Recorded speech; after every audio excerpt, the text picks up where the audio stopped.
I know what that looks like. What administrative workload, work mode? Work mode. Uh-huh. Yeah. Yeah. I got a closing today too. Congratulations. Yeah, for older lady. She's Mm-hmm. uh gonna be getting a 3-bedroom bungalow that her son and her daughter-in-law helped her get. So she's excited. That's what's up. Yeah. That's what's up. It's Um, interesting. At this microloan conference, one of the executives from Comerica was talking about how the housing market is. I mean, he didn't say it was coming to a screeching halt, but he was basically talking about it's bad news, right? So he shared a bunch of statistics about how, and we all know this. I mean, how there's more inventory. I mean, there's less inventory than there is demand. So as a result, people are not so gung ho to sell. And interest rates are kind of funky, especially people who bought homes over the last several years. It's not all that attractive to buy a home right now. And so they asked for Q&A, and I stood up and I asked them, I'm like, but what about the investors? You know, you offered all these statistics, um, and I imagine a lot of stuff was applicable to first-time home buyers. I mhm. was like, man, I can't speak to what's going on macro. Maybe I'm an anomaly, but I don't think it's the case. But I got plenty of work. I have plenty of work. Um, and so I asked the question because I just wanted to hear his response. Um, but I just firmly believe if you are an investor or a wholesaler, um, this market ain't slowing down. Not one bit. It's not slowing down at all. I don't see it. Not with all the people I know who are calling me from all over the United States talking about relocating back to Detroit. I have appointments with 3 people next week, not even on some real estate, just on some business development, catching up, what we're going to do to, get to the bag, make an impact to the community. And 3 of them are from out of state, relocating back, Mhm. buying homes. So, Well, I mean, like you just said, it depends on your individual situation too. You know what I mean? Like, mhm. I think that a lot of people are, it depends on your socioeconomic too. But if you're like an entrepreneur, and you are in pivot mode, or you know what I mean, like that's always your thought process. You're not really going to be turned off by what's going on. You're going to just be ready for the ebb and flow of it all, you know. Yeah, So yeah.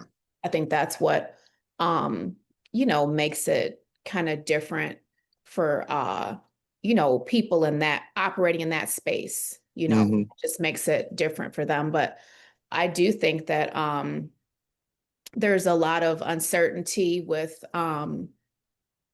jobs, the government, all of Yeah. that definitely playing a role. Even for people who have to buy or have to sell, because like even in my subdivision, there's like maybe 5 or 6 houses for sale on the market.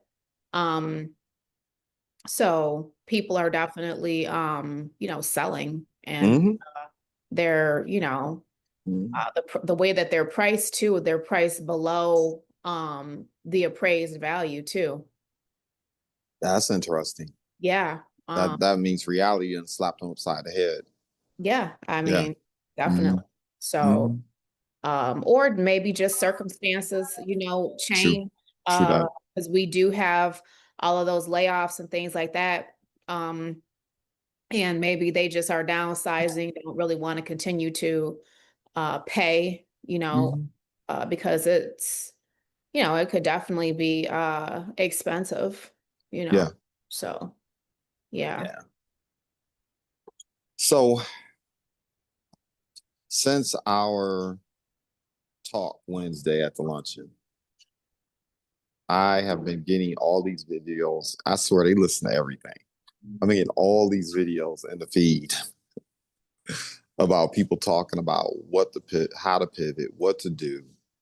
like if you're in a situation where you were relying upon those benefits, what your next move should be, right? Mhm. Whether you believe this shutdown is going to last for the next 2 days, 2 weeks, 2 months. I firmly believe that when the shutdown ends, I don't think there was anything like, I don't believe in coincidences. I really do believe that the powers that be are angling to cut back on these benefits permanently. They're not going to completely remove everything, but I think this was like the test. Yeah, like a test run. Mhm. Yeah, I yeah, I mean, like you believe said, things are going to be dramatically different. yeah, you can't totally cut them all off just because there are certain people who really need them, like people who are disabled and, those kind of things we were talking about on Wednesday. People who definitely, are in real need. Yeah. Yeah, I think it's definitely a test run to see how it goes. Mm-hmm. Um, and I don't think that a lot of people are really thinking about the long-term effect of it either. I think that a lot of people are thinking that it's going to blow over and be business as usual in a couple weeks. And that's Mm-hmm. just not the case. Because even was that last year or the year before when they laid off and all those government employees? I Mm-hmm. know quite a few people who were affected by that. Yeah. And some of the ladies actually had real estate sales licenses and were thinking about, getting into, that lane. But from my standpoint, like just as an outsider looking in, I think for somebody who's coming from a 9 to 5 background to pivot into the role of an entrepreneur where you have to kill what you eat, literally. Mm. I think it's a skill set you have to develop, and it's very difficult for someone who, especially someone older, who's been Mm-hmm. in corporate America or in, kind of like a holding pattern, going to an office in an office environment, used to a more structured environment to just hop out on their own and be like, okay, now I'm going to do sales, or now I'm going to do insurance, or now I'm going to be, just an entrepreneur, period. I think it's very hard for people to shift if you don't have the right tools in your toolbox to do so. Yeah. Yeah. Yeah. And you know what? Let me say this too before we even begin. Look, if you are mentally or physically disabled, you just don't have the capacity to work a certain type of pace, a certain type of way. Um, if you are in a situation where you're just incapacitated, um, for real, because we know some people who are out here faking it. Like I know a lot of people who played the game to get these benefits, and they jump a rope up and down the street. You know what I mean? Mhm. But for those individuals where it's real, I think a lot what we're going to talk about today is not really applicable to you. And I truly empathize with the situation you may be going through. Because I just can't imagine. And I'm so grateful and thankful. Um, and I'm also very empathetic for that reason as well. I know that Absolutely. my health is not something Yourself? I quote unquote. I mean, a lot of times it is luck, man. I agree. Family you're born into, Yeah. Health is random car wealth. accident. Yeah, Yeah, a random car accident happens. Things can change real quick. So absolutely. I wanted to get that out there, right? Um, but one of the things I talked about yesterday, and for me, I don't know, entrepreneurs is a different conversation that we need to have with entrepreneurs as well. But if you're not an entrepreneur and you're one of those individuals that you're able-bodied, right?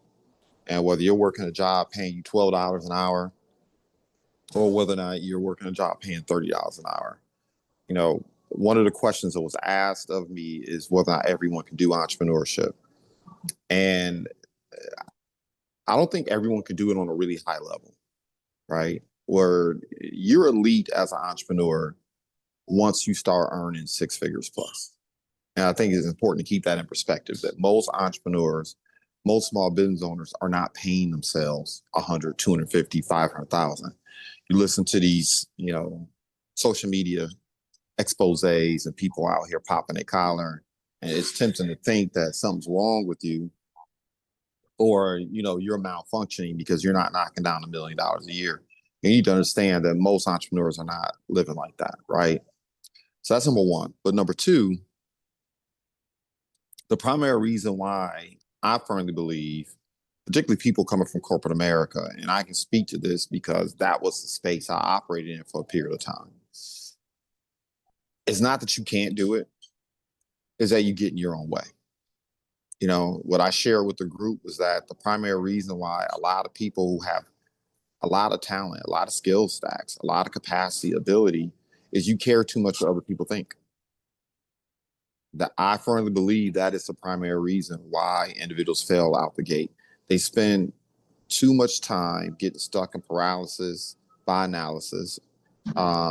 They spend too much time caring about how their circle is going to think about them. They spend too much time caring about how their family's going to think about them, how their peers are going to think about them. And it's funny, like, I'm just thinking about a good friend of mine where he decided to launch his entrepreneur journey because stuff got tight.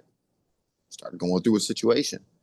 And I remember he and I would argue because he was always asking other people around him about their opinion about the different business endeavors he was involved in. And I said, bro, that's the kiss of death.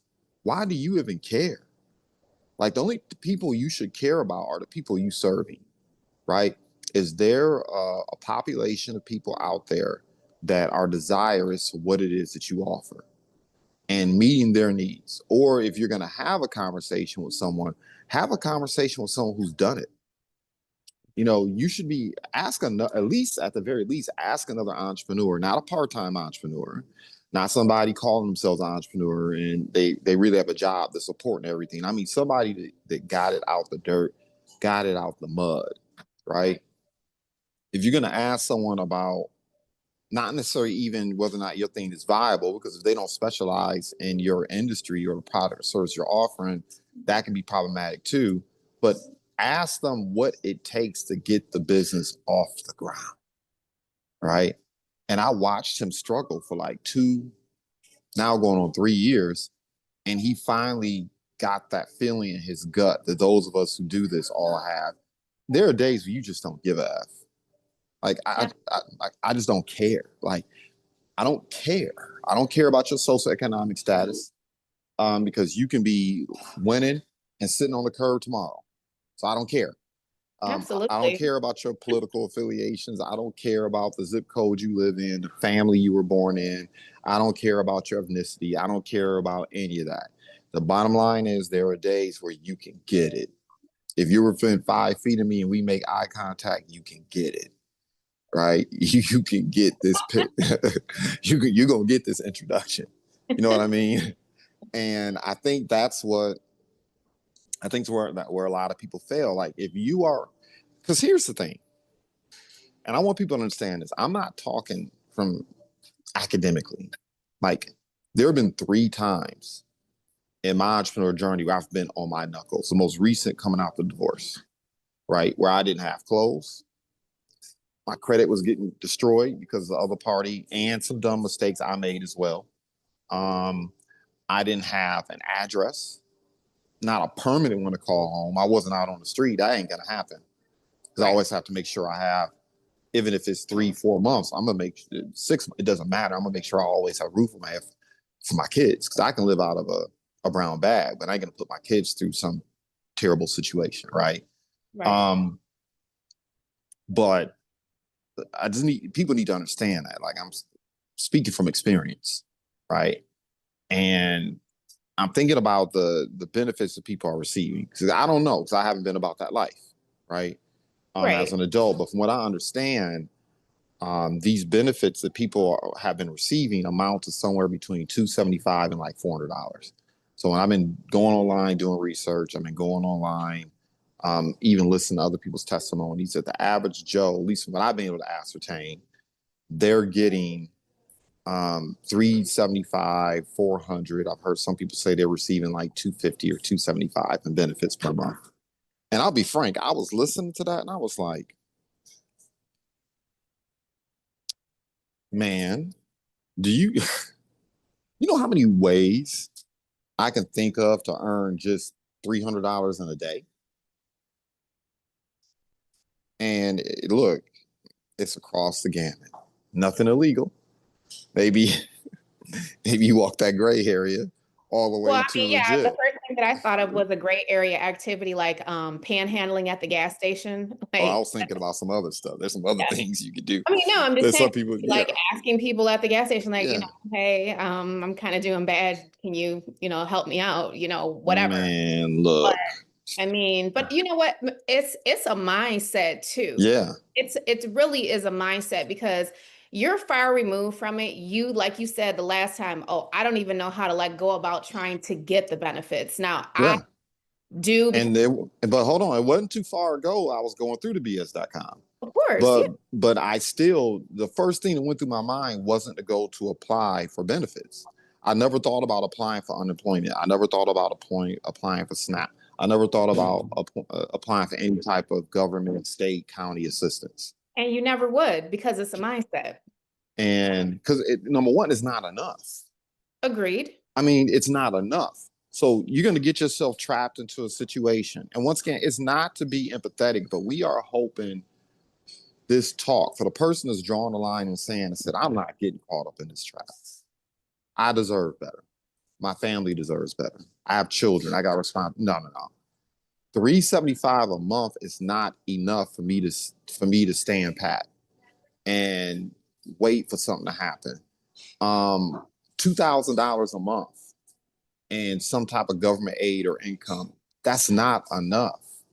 Like the hoops you have to jump through to get approved for these benefits, quite frankly, is more time consuming than going out and doing what you got to do to earn the money. You know what I Yeah, mean? Like, focusing on an income generating activity as opposed yeah, to do this bureaucratic circle jerk of all this paperwork. And it yeah, is paperwork intensive because yeah, I have people who I'm mentoring and people who are close to me that are involved in getting those kind of services. And it's a frustrating process for them because a yeah. lot of times it's set up to make you fail. And even somebody who really and truly needs the benefits, like a single mom with 3 kids, they make you go through so much where, you're just like, okay, so like, is this a joke? Like, what is going on here? Um, Yeah. so yeah, it's definitely it's not really worth it. But when you're in that hot seat and you got it, you're like, like I said, single mom, 3 kids, you're the only person bringing income into your household. Those benefits do help, those kind of people. Well, Definitely, look, count on that. And, I think it's terrible, but at the same time, I think, like you said, you can pivot and you can think of a different way to replace um that. so you're a single mom sitting at home, 3 kids, and you're reluctant to acquire a job because then you don't have the money to take the kids to daycare. And let's say you don't have friends, you don't have family.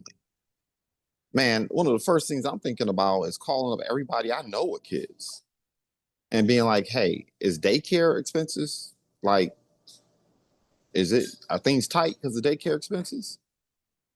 You know, it's the daycare um, providing an optimal experience. Man, bring them kids over here. They'll get 2 warm meals. I will make sure they're not sitting down watching television all day. I will provide educational programming. I'll provide textbooks. We'll do the most. So you can't afford the 275 um, a week at the daycare or the 200, right? Bring them kids over here. You get 10 kids at your residence. You're charging $50 per kid. It's $250. straight up. I would move the furniture. I'd reallocate. I would move everything around and provide a space to do that. I'm not saying everybody should do that, but that's just one of the things that I'm thinking about. Right? That's just one idea, one Yeah. generating activity that you can Yeah. think. Yeah. You know, business owners. I'm one of them. I need content. I don't have time. Even after we're done recording this, I have 3 appointments back to back to back to back to back. And it's going to be hectic until later on. I don't even have time to process the little bit of content that I do. Man, you have a phone. Assuming you have a vehicle, man, I'll jump in my vehicle, knock knock. I know you don't have $2,000-$3,000 to pay a content creator, but let's have a conversation right quick. Give me your phone. Let's take this stand and turn it around. Let's talk about a quick script that we can put together to help promote your business. And I will record that content. I will post that content. I'll distribute that content. You don't have to pay me $2,000 to $3,000. How about you just pay me $200, $300 a month? Now, I know some people are gasping, but look, if somebody was willing to do that, I might think twice about it. You get 10, 20 people per month who are willing to do that. Once again, you're not going to get rich quick. It's not going to be some situation where you live high on the hog. But you can earn an income doing that. You can't convince me otherwise. Even sitting here in Royal Oak right now, I know if I was on my knuckles, I would jump in my vehicle with my iPad or my iPhone, and I would knock on every single door and say, "Hey, can I, let's test drive this," right? I have several clients up and down this area where I'm at now, and I know they would jump at it. If I sent someone of them that was willing to charge them $300 for them to take their phone out, record content, distribute it for them, get on CapCut or whatever it is you use, Canva, and just add a little something to it and start posting it like 3 times a week, please, they jump at that, right? Or if you had a couple dollars you can spare, I mean, let's just be real. Even what we do with our direct selling company, right? You pay $99 one time. And now I'm talking about what I did, right? I didn't have internet access. I knew I needed to earn $75 a day. If I didn't earn $75 a day, I was going to be homeless because I was paying week to week, month to month, right? In my situation, following my divorce, where I was on my knuckles. So that was the situation. And I remember I was getting up at 5 a.m. and I was on LinkedIn for 2 to 3 hours straight. 2 to 3 hours straight, just inviting people to learn what it is that I do. And the majority of people said no. The majority of people disconnected from me, whatever you call it. Yeah. You cancel the connection request, right? I didn't care. I didn't care.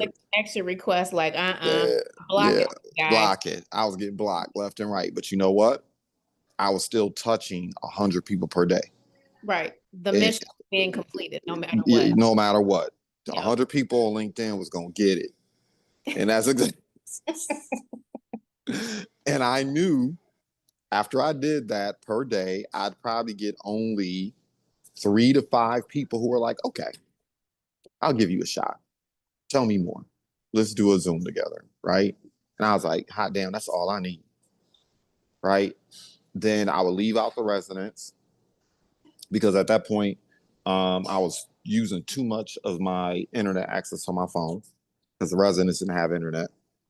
And I would literally walk to coffee shops. So I gave up the vehicle too. I didn't fight over it. I was like, just take it. I don't even want to be bothered. It's a car note. I was like, I don't even want it in my life. Take the car. And I would walk to the local coffee shops. And on the way there, if there was a business, no soliciting, not interested. I didn't care. They all could get it.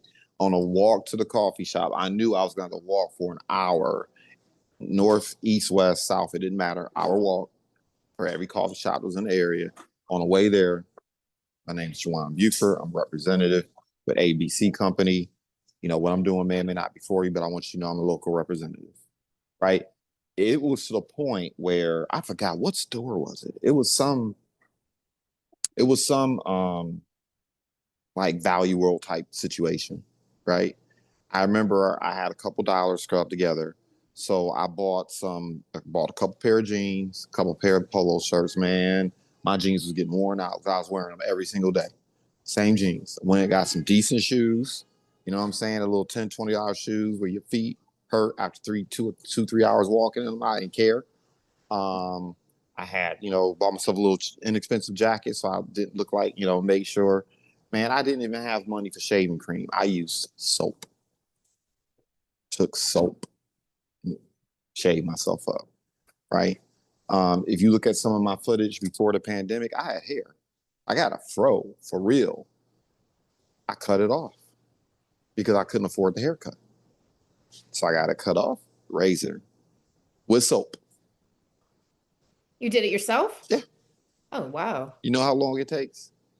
When your hair is that long, even after a haircut, man. Yeah, I got in that mirror, took it all down. Oh, wow. With a razor and soap. And then I would knock on doors. And they, I'm a representative of so-and-so company. And once again, majority of them weren't interested.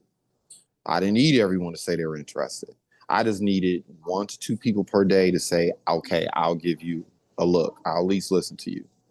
Then I would get to the coffee shop because the coffee shop had internet access. And what am I doing? Calling every. I didn't care. If you were a family member, you got to call. If you were a quote unquote friend, you got to call. If we knew each other just from Facebook and I had your number, you got to call. Everyone in the coffee shop, like certain coffee shops, people see them coming. And by then they knew my name because I'd already talked to all of them. Right? I mean, I was in your face. And I was introducing it to everybody. And I knew if I introduced what I did to about, if I could, to about, we're not counting LinkedIn, I was harassing 100 people, but just live people. If I knew if I was able to somehow touch 10 to 20 people live per day, it would create a situation where I would have 5 at-bats per day. 5 at-bats. All I needed was 2 yeses. 2 yeses, $400. Right? But let's say it was $200. Say I was just starting out. $200, which was $100 more than what I needed. So now I could go to the local Kroger's, which is what I did. I bought the same stuff, man. I bought some frozen vegetables, a piece of chicken that I could, put in a pot. It was a piece of chicken, frozen vegetables every single day without fail. Throwing some rice. And then if it was like I needed something special. Treat yourself. Treat myself. Yep. Man, I'd find some a coffee mocha or I don't know. Maybe buy a thing of sushi. I was feeling myself. So I got 3 yeses per day as opposed to 2. Man, straight up. And that's what it was. And once again, what I'm saying to individuals is this. I mean, I was walking around looking like spam. I was on some scrub stuff. No transportation, same clothing every single day, eating the same food every single day. Yeah, but you were still neat and clean and presentable and looked professional enough to present. Enough to. Yeah, and right? To get people to sign up. So yeah. And I'm just saying, look, you can do it. Like, to be transparent with you, I'd probably lean more into the wholesaling because I'm walking the community. So I probably would have leaned more into the wholesaling. But the modus operandi wouldn't have changed. It would still be LinkedIn today. That's just my jam. Some people you might play better on Instagram. Some people you might play better on TikTok. Whatever your jam is. My jam is LinkedIn. I would do the exact same thing. I would get up 2 hours straight, boom, hit it. Then I would just knock on doors, particularly business owners' doors. And first getting yelled out, I just don't care. Right.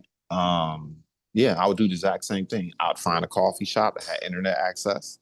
Because obviously, if you on your knuckles, you can't pay for the best or top plan on your cell phone. And also you got to go where people are at. So people aren't going to be, in my living room. I got to go where there's people. Some, Right. I mean, it might be the mall. It might be a restaurant. Anywhere where there's people and there was internet access, I was going to put myself there. And I was going to talk to everybody. Talk to everybody. I was relentless. I didn't care what anyone thought. And hey, you know, just after 2 weeks of doing that, it's crazy to even think about it. After 2 weeks of doing that, I put myself at a point where I was earning more than 70% of the US population. And I wasn't even firing on all cylinders. Like it was bad news. You know what I mean? Like, um, and to be transparent with you, I mean, if let's say my children were with me every single day during that process, they will be coming with me. They will Those are become, lessons. yeah, they will be coming with me, right? And you know what? There were days where they did come with me, and the business owners would see my kids. Oh, that's so cute. I'm like, man, I got you. You about to listen to me now. You see with my two kids, you feeling some kind of way. You want to support me? Let's go, right? I didn't care. I straight up, I did not care. Um, and I'm just thinking about it. I mean, you have people who have. I mean, you had eBay. It's once again, it's not my jam. It's not my jam, but I'm not above going to the bins. I wouldn't be above going to Salvation Army. I wouldn't be above buying things from discounted places, just cutting off my room. I ain't got to sleep on the bed. Get a blow up, sleep on that. Take the other side of the room, make sure the lighting's well, get them pictures in, post it. Wouldn't be above doing something like that. You know what I mean? Like people just, it's the pride. It's the pride. Like I shouldn't have to do this. Like if you're in a situation where your back is against the wall, you shouldn't be prideful about anything. There ain't nothing to be prideful for. Like, I don't know, those are my thoughts. I've been talking for a minute, but You've been given some good tips, and like you said, it was at a point where you were really, really financially down that you had that aggressive plan of action. So I think it's a good message for people who are maybe in a situation now where they're maybe struggling, and not everybody has the mindset to do it. Sometimes it doesn't dawn on a person like, oh, I could do this, this, and this, until they hear someone else talking about it. You know what I mean? So I think mm, that it's important to get the message out. We've all had to start over. I know I have. I've had to start over. Um, and at one point I lived with my brother and his first wife when I was going through a similar situation, a divorce, and I was financially in a pretty tight spot. Um, but I still just kept going. I had different opportunities and I made it work. And then I got that bartending job, and that definitely was a game changer. That helped a lot.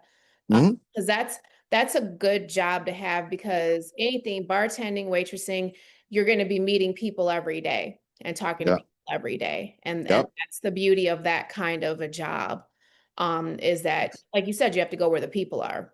mm, And then, some of the people I met when I bartended, they're still my friends to this day. Some of the girls I worked with, we're still friends to this day. mm, I talk to them. So I think for me, when I was, coming back from a bad spot, that job helped me to be able to put money aside, because I knew that I never wanted to just work for someone else. I always wanted to venture off into like real estate and doing different real estate entrepreneurial type endeavors. I always knew I wanted to do that. So I think that definitely helped me to be able to accomplish that goal. So it's yeah, about making sure that whatever opportunities are there for you as an individual, that you explore them. And hey, everything is not for everybody. Some things you might try and you might be like, this isn't really for me. But when you're trying those different things, something may catch on and be like, oh, wow, this is really, something that I enjoy doing, something I like doing. I'm helping people, whatever the case may be. And then you hit pay dirt and you just keep it going. So I think Yeah. it's important for people to be having these kind of conversations and really be kind of like brainstorming about different things that they can do to put themselves in a more favorable situation. It could come from a very unlikely place. So an opportunity could present itself like you never even thought of it. Once you get into that mindset, like you definitely can't wait around for something that may or may not happen. You have to take action, you have to execute. And I think that's really what's important about this conversation is how you were saying you took action and you executed. You weren't waiting around for something to fall out the sky or change for you. Like, okay, this is my situation right now. I'm going to take action. I'm going to make a way out of no way. Like you said, you were on LinkedIn. And I agree, LinkedIn is a great tool because everyone on LinkedIn is serious. It's not like Facebook where you get like all this tabloid fodder and like, different things that are like just more fluff and fancy, like you were talking about like the Instagram ballers that are like, hey, I'm on a yacht and I got, blah, blah, blah, blah, blah. Like it's not reality, a lot of it. It's not reality. And it's not um really coming from a credible place. What I mean? Like anybody can say whatever they want on social media. You know what I mean? It's like it's just not real. Yeah. Um, so Like but on LinkedIn, people are serious. You more can see serious. they're more serious. It's more of a professional platform, and people are um I feel like more on a business tip as opposed to, like a lot of social media outlets where it's just a lot of fluff, tabloid fodder, and things that may or may not really be that beneficial, depending on what it is you're being exposed to. Some of it's just not quality content. Right. And I know what I'm getting ready to say is going to be a little bit controversial, but I don't care. I'm going to say it anyway. Because if you're on your knuckles, you don't have time to once again care about people's opinions, right?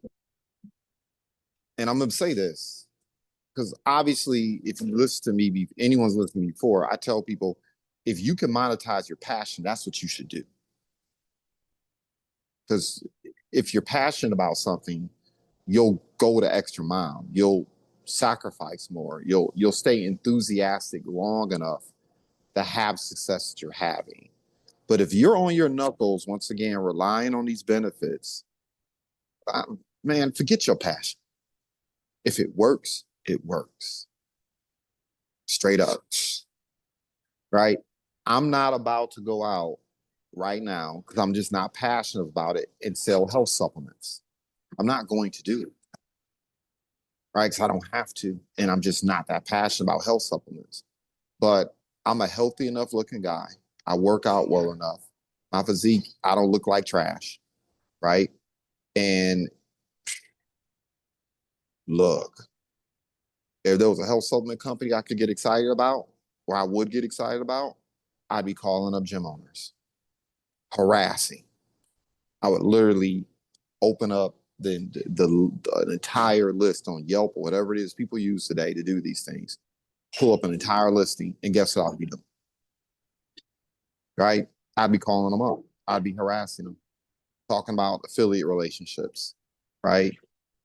It would not matter whether or not, because that's the other thing too. I don't feel like it. I'm a pray about it and wait for it's right in my soul. You are earning $375 a month. You're earning 2,000. What are you talking about? How do you know the thing that you don't want to do is the thing that you've been praying for? Because I'm gonna tell you, and every entrepreneur will tell you this, that on your entrepreneurial journey, a lot of the things that you do, you don't want to do. You don't feel like it. Like you're not waking up. I don't wake up. Look, I do okay with what I'm doing now. And there are days where I wake up like, damn this, I don't feel like doing it today. Yeah, I'm not in the mood. I'm not in the mood. It doesn't matter. Like you got to get out your feelings. This is not about how you feel. I don't care how you feel. I don't care about your opinion. I don't care about you waiting for some sign to come from the sky. The sign is your broke ass pockets. That's the sign. Okay. I don't care about you think you're a celebrity or you think you're an influencer. Obviously, you ain't influencing ish because of your pockets.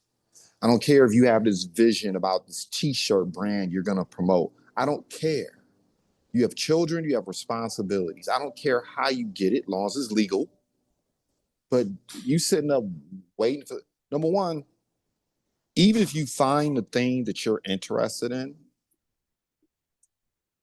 like success is not going to be found in your comfort zone. You're waiting for things to be comfortable for you. That's not where you find success. I can't remember the last time I had a comfortable day. But because I can't remember the last time I had a comfortable day, I'm not on some check to check, day to day. I'm not even month to month anymore. But I can go a couple months and not have to earn the money that's directly connected to me getting up. My businesses will pay whether I roll out of bed or not. But how do you get there? You get there by stacking the brick day by day. You get there. You get there. Yeah. Because what ends up happening too is people overestimate what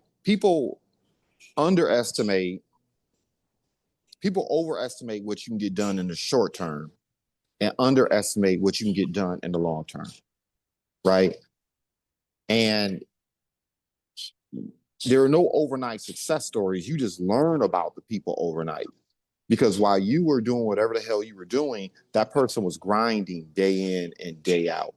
I know the activity that I'm doing today is not going to pay off tomorrow. The activity that I'm doing today is not going to pay off a week from now. Most of my payoff from the activity I'm doing today is not going to come until 3-6 months down the line.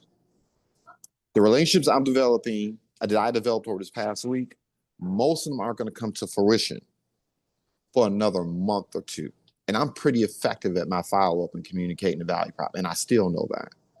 And you have to be patient enough to understand and stack the small wins over and over and over and over and over again. Give yourself time to cook. Give yourself time for momentum, right?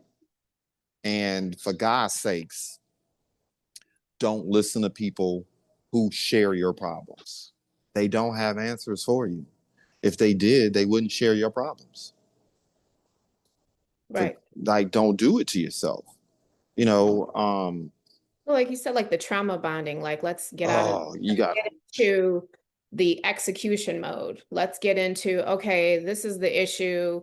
I need a solution. Let's be solution and goal orientated because, times are changing right now very rapidly and they're not changing for the better. And so your attitude and your mindset is going to determine your latitude and what you're going to be able to accomplish. And if you don't have the right attitude and the right mindset and you don't have the right environment for mental growth, personal development, then things are definitely not going to improve. You have to put yourself in the right situations with the right people, with the right mindsets as well. You can't be around a bunch of people who are commiserating and like, oh, we're gonna bum rush the store and blah blah blah blah blah because we're not getting whatever.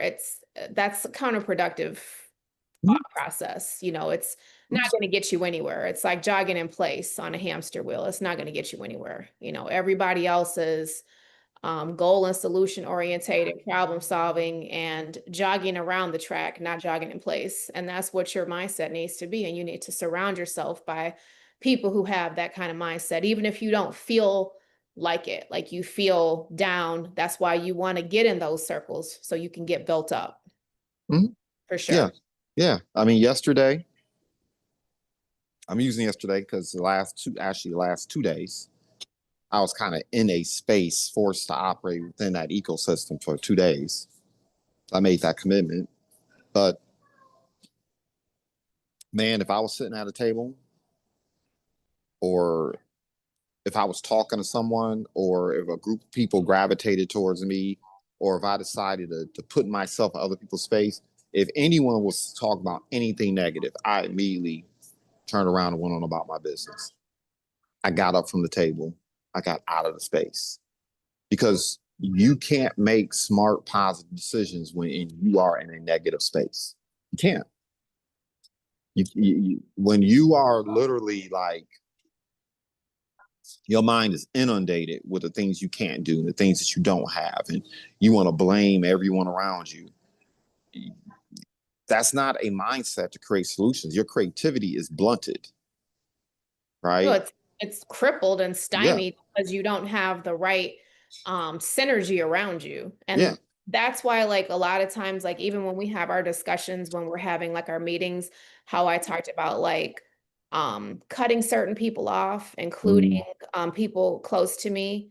Um, it's for that reason. Like, I can't allow somebody else's black cloud to poison my environment. I can't be around it. It's like makes me physically ill to be around mm, that kind of environment, because I had a time in my life, and if you know, you know, mm-hmm, where I was around just completely negative environment for a very, very long time, negative people, negative environment. And so now that I'm in a more favorable position and I don't have to be around those kind of people, guess what? I'm not.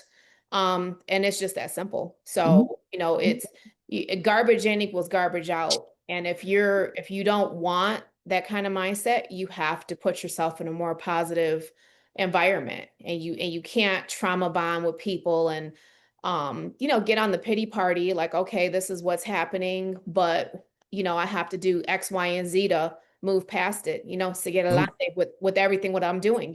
That's just what it is. So Yeah. having the right mindset makes all the difference in the world. Mm-hmm. Yeah. You know, and let me say this about that too.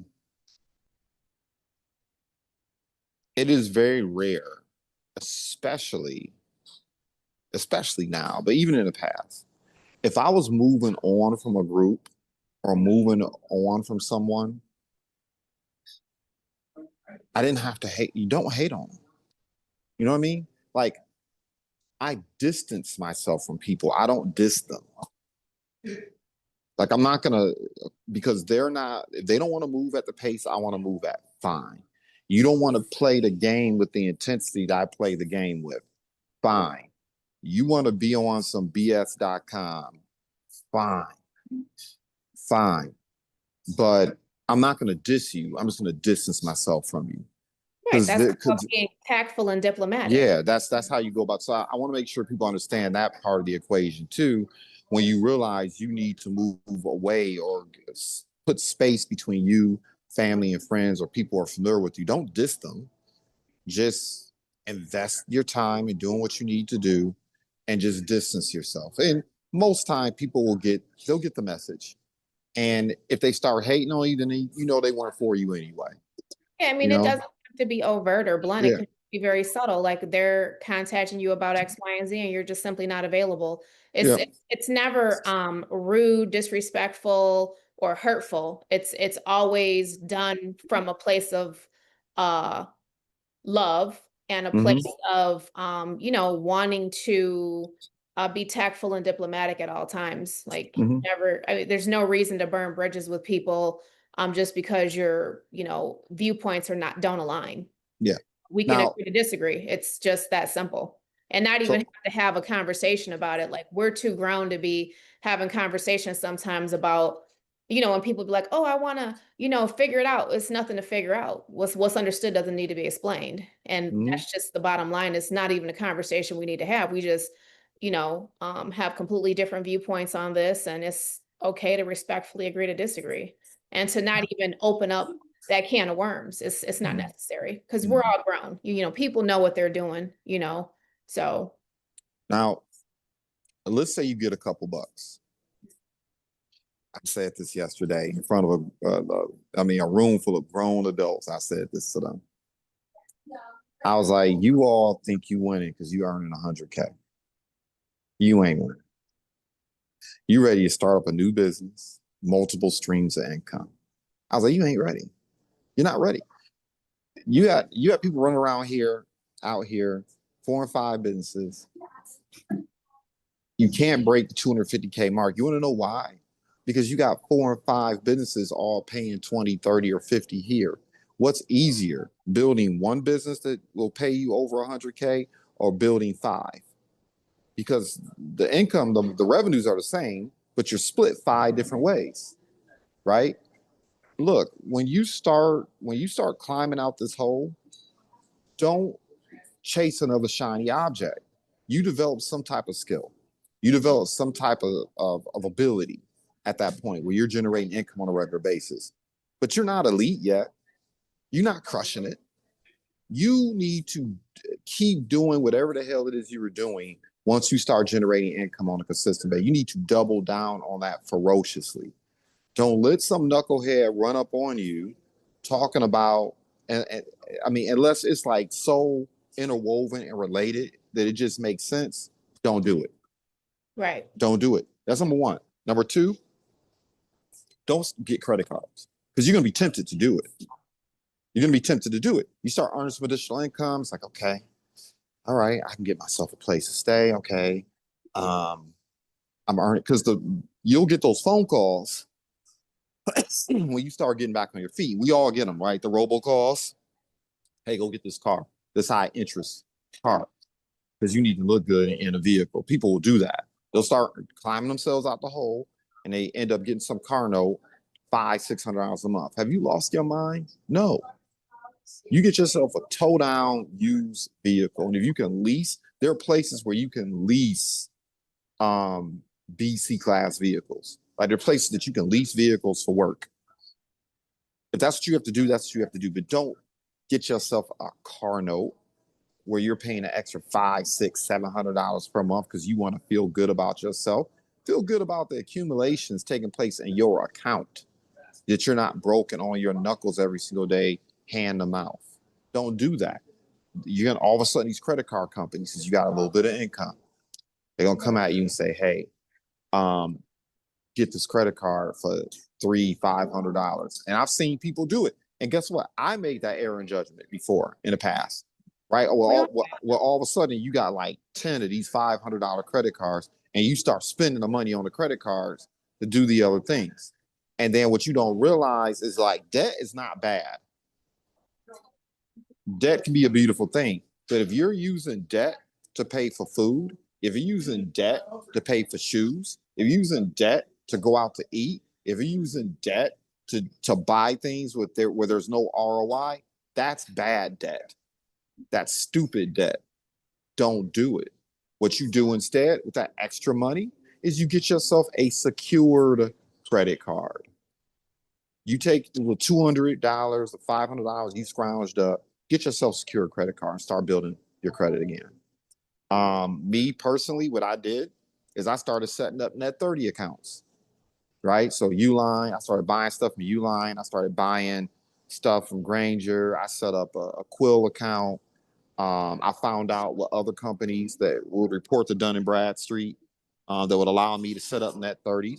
And I wasn't spending $1,000 or $5,000 on stuff like that rack that people see sometimes when we're doing our talks, when we're doing our podcast.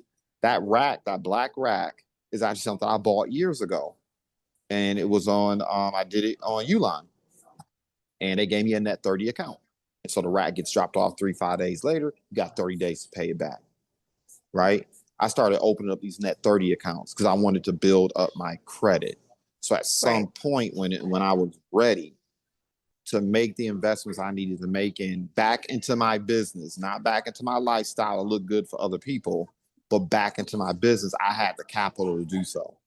When it was time to make a move, acquire an office, or get something that would really make a difference in my life in terms of my business, right?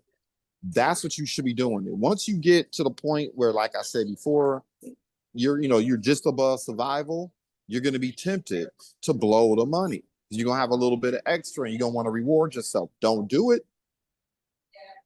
Then, what ends up happening is Because if you're grinding really hard and you're doing something viable and that momentum starts to build, my experience has been for me and for most of the entrepreneurs I know who've had to like get it out the dirt, start from scratch. Sometimes it happens 3, 6 months into it, man, the money starts flowing. Like, cause you're getting good at what you're doing and people are paying attention to what you're doing. And you start to develop this momentum. So you may have a $5,000 payday. You may have a $10,000 payday. You may have a $30,000 payday. You're not winning yet. You're not winning. Don't do it. You're not winning. You are not winning until your business is doing this like clockwork. Consistently. Predictable. Now I'm just consistent. Like you can predict it. Based on this activity, this is what's going down. And until you get to that stage yet, look, I don't care what these people on social media are telling you, these little pamper parties these entrepreneurs are having, talking about treat yourself, talking about you got to get some good sleep and you got to start pampering yourself and putting on scented lotion and candles. Look, no, you don't deserve any of that until, look, I guess I'm the way I am now because once you've tasted the dirt, I ain't going back. Neither am I. And I'm not going to feel safe until I'm so secure in what I'm doing. Like I'm not going to take my foot off the pedal. I'm not going to take my foot off my haters' necks. I'm not going to stop until I've built the thing to the point where I'm like, okay, if the worst happens, we still good. Absolutely. Because I think that's the other thing too, particularly if you're coming out of corporate America, like you don't know what we're talking about right now. You've been working in corporate America for 10, 15, 20 years. You don't know. But this is what I'll tell you, because you want to look down on people. Sometimes you come from corporate America. You are closer to that broke guy or girl on the street that you're looking down to than you are to being a multimillionaire. You're closer to that, but you got more in common with that person that's homeless. You have way more in common. That person's homeless than a millionaire. I promise you that. You're only one mistake. You're only one bad accident, one bad incident. I've seen it. I've watched it. I've seen business owners be crushing it, eating today and on the curb tomorrow. And it wasn't even, I mean, some of them made dumb mistakes. Some of them were just, but I've seen it happen to people who are good people who, I can't tell you how many entrepreneurs I've dealt with over the last, especially over the last 10 years, health ailments, man, kidney failure, stroke, aneurysm, seizures, cancer, heart transplants, all that stuff. everything. Develop, what's that autoimmune deficiency? I've been hearing more and more about that for some reason. Yeah. People like adult lupus, like maybe they had, I don't know, but it showed up randomly in their adulthood. MS too. MS is that affected a lot of people. Yeah. Man, look, you can get down bad real quick. Yeah. That's the other reason why, because I know my health is not promised. I know tomorrow's not promised. It's not promised. Yeah. So you got to get it. Yeah. You got to seize the day and make the most of it. Yeah. So, I don't know. Hopefully some of this landed.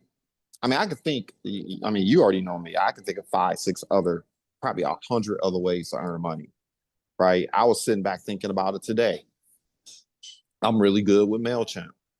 I know most of these business owners don't know what a CRM or a contact manager is. Man, I would go to these business owners. I'd be like, okay, here we go. These collision shop owners, even some of these people who are like auto brokers, right? Man, they ain't using contact managers. Oh shit. These people who have these salons. Barbers, they look tougher. They're a little tougher to crack because male barbers can be like super closed-minded and stubborn sometimes. They worse than attorneys and engineers. But even still, I would go to them and I would say, look, Let me install the CRM for you. Let me start using email campaigns, the text campaigns to contact the people on your phone, because I know you ain't been recording. Give me the phones of your salon stylists and your barbers. Let's create separate categories for them in a MailChimp CRM. Look, the CRM is only going to cost $100. But what we're going to do is I will set up the campaigns to drip on your people. And I'm almost certain that I can probably get you an additional 10 people per week through this shop. Right now, you do the math. How much does that work? If you're charging $20 times 10, that's extra 200 a week. If you have clients that are paying $50. For the collision shop owners, I mean, you get somebody to come in for a repair.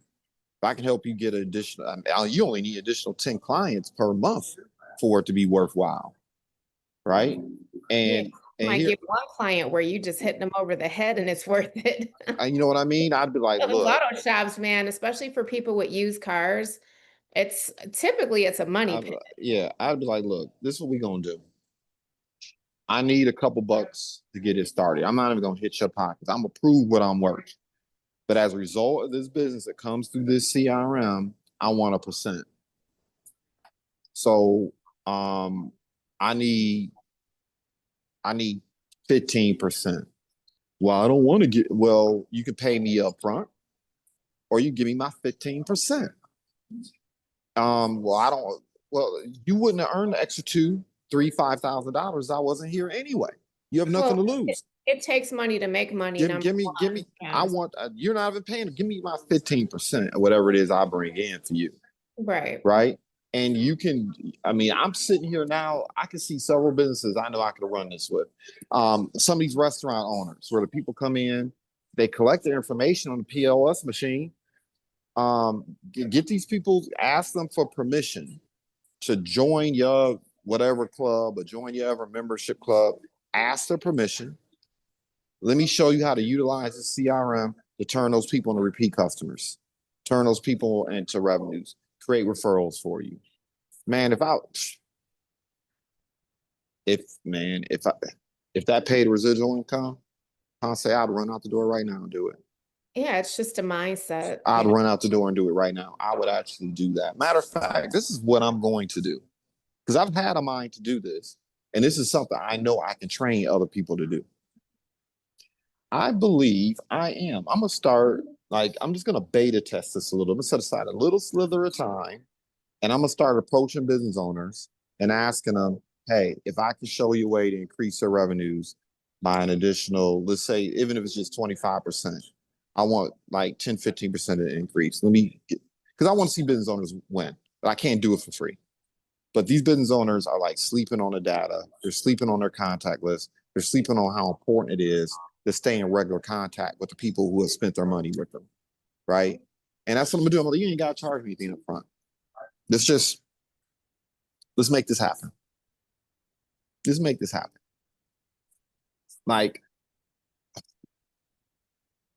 Man, don't even get me.